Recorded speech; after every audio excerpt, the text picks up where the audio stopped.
This is creative project number 3. First question is, what did you learn about innovation that you didn't know?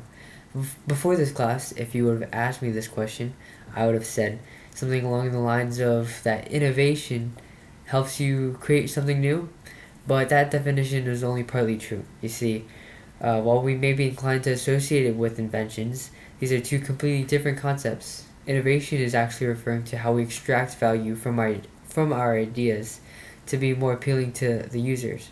So, how is innovation different than invention? The simple answer is that inventions emphasize the idea's originality and novelty. If you remember divergent thinking from last chapter, which is brainstorming in new creative ways, the goal for that is to consider as many different uh, solutions by exploring new approaches to the problem. Well, inventions are simply those ideas, the divergent thinking ideas, brought into reality. Okay. Now, the thing is, newness does not necessarily correlate to great ideas. This is how innovation differs, because innovation is when the idea actually gets its value and its success is realized in the form of the user's satisfaction with the end product or end service. The next question is, how does creativity connect to entrepreneurship and innovation?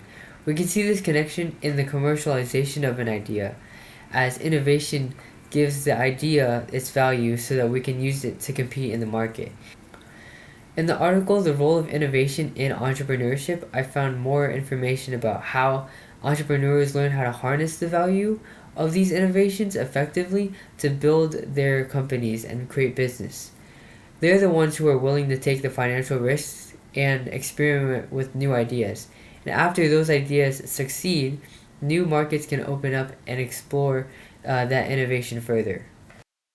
Alright, the next question is, why is innovation important to society, companies, and organizations?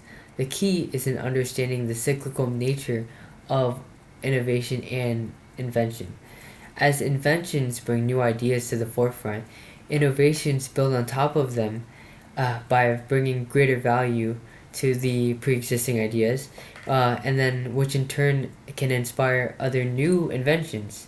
This upward spiral of creativity is what drives improvement so that societies, companies, and organizations can benefit from its continuous drive to find solutions.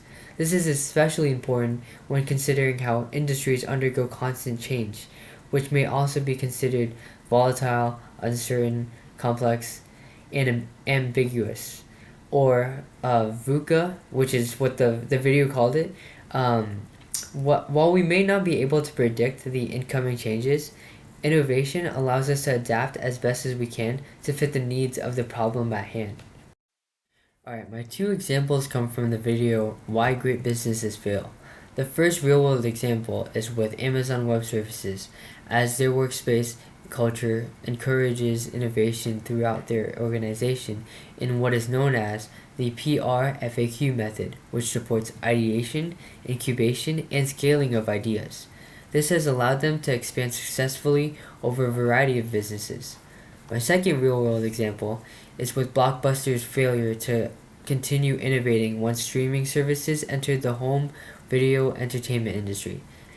Since they were too afraid to take the risk and try to adapt to the introduction of Netflix, the company unfortunately collapsed. Final question is, what are the two common approaches to innovation? The first is incremental innovation, where minor improvements to existing ideas are made.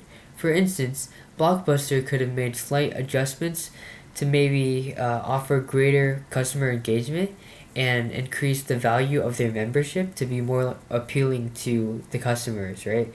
And then also maintain their business plan.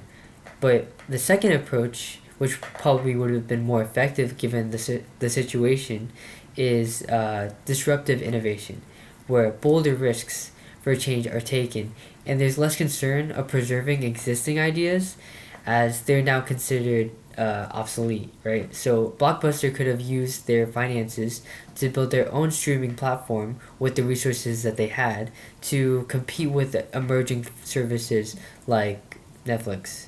This is where the entrepreneurs like us, right? We come in and we help them take the risks for change, and we use our creativity to create value in these new adaptations, so these new innovations. Alright, so here are my references, and that's it.